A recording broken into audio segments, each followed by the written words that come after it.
বংশগত ও পরিবারতান্ত্রিক রাজনীতি এই বাংলাদেশে আর হতে দেওয়া যাবে না। এই রাষ্ট্রে জন্মগ্রহণ করা প্রতিটা শিশু একদিন তার যোগ্যতা এবং সক্ষমতা মেধার মাধ্যমে রাষ্ট্রের সর্বোচ্চ ক্ষমতা গ্রহণ করার অধিকার নিশ্চিত করতে হবে।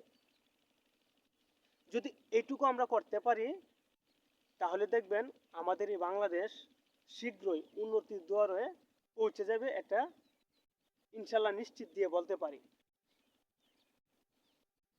বংশগত ও পরিবারতান্ত্রিক ক্ষমতার রাজনীতি এই বাংলাদেশকে অনেক পিছনে ফেলে দিছে ভাই, আর হতে দেওয়া যাবে না।